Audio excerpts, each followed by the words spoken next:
दोस्तों कैसे हैं आप सब। आई होप अच्छे होंगे। तो दोस्तों जैसा कि हमने अपने पिछले वीडियो में आर्ट एंड कल्चर बुक के चैप्टर फर्स्ट के बारे में पढ़ा, तो इसी क्रम को जारी रखते हुए हम चैप्टर सेकेंड को देखते हैं जो है arts of Indus Valley Civilization.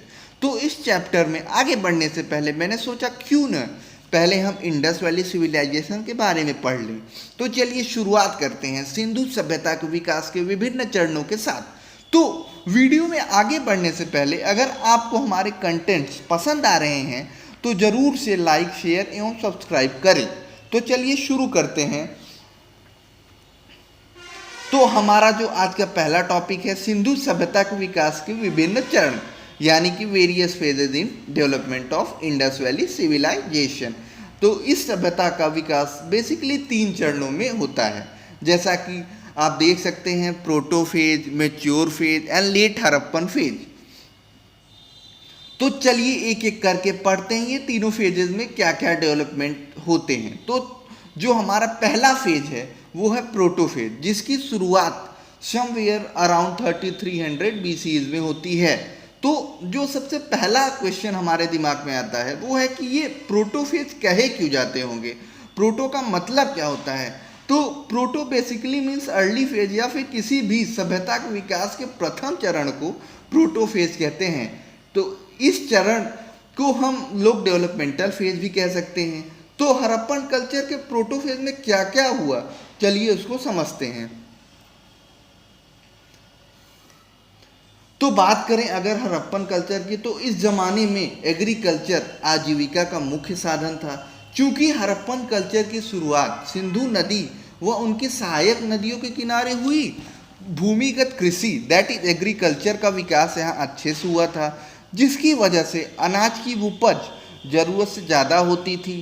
तो अगर हम इसे अलग शब्दों में कहें तो सप्लाई जो थी हड़प्पन कल्चर वो डिमांड से एक्सीड करती थी, दैट इज ज़्यादा हो गई थी।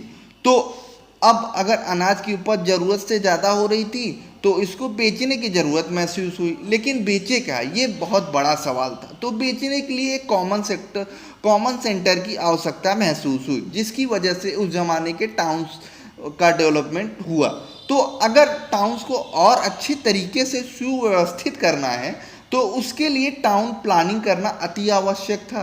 इन्हीं कारणों की वजह से drainage system, well connected roads का डेवलपमेंट हुआ और इसी समय पिक्टोग्राफिक स्क्रिप्ट्स का भी विकास हुआ। तो जैसे जैसे बाजार का विस्तार हुआ वैसे वैसे महसूस होने लगी वस्तुओं के माप तौल की ज़रूरत।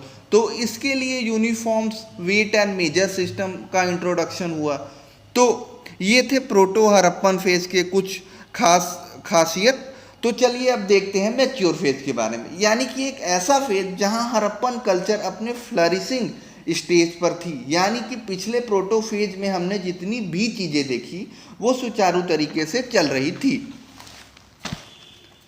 जैसे कि ड्रेनेज सिस्टम का संपूर्णतः विकास हो चुका था, टाउन्स एंड सिटीज अपने फ्लरिशिंग स्टेज में थी, पिक्टोग्राफिक स्क्रिप्ट का भी विकास संपूर्णतः हो चुका था, यानी कि पिक्चर्स का उपयोग हड़प्पन सीज पर होता था। तो अब हम बात करते हैं मैच्योर फेज के बारे में, that is late Harappan phase.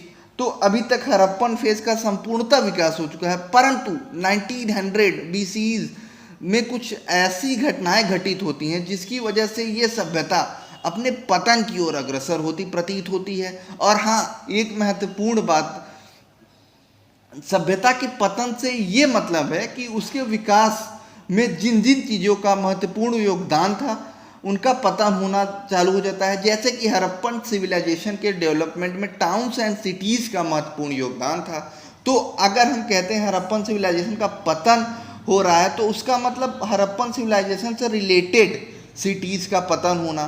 तो जैसा कि हमने अपने पहले स्लाइड में देखा, टाउन्स एंड सिटीज़ के डेवलपमेंट में प्लानिंग का महत्वपूर्ण योगदान था। तो अगर टाउन्स एंड सिटीज़ का पतन हो रहा है, यानी कि हड़प्पन पीपल्स अपनी अर्ली प्रेवेलेंट प्रैक्टिसेस जैसे कि drainage system, uniform weight and measures, use of bronze and copper आदि को किन्हीं कारणवश त्याग चुके हैं या तो बहुत ही कम कर चुके हैं। तो उन्होंने अपनी इन आदतों को क्यों त्यागा, इसको हम नेक्स्ट लेक्चर में देखेंगे। आज के लिए इतना ही। Thank you, have a nice day.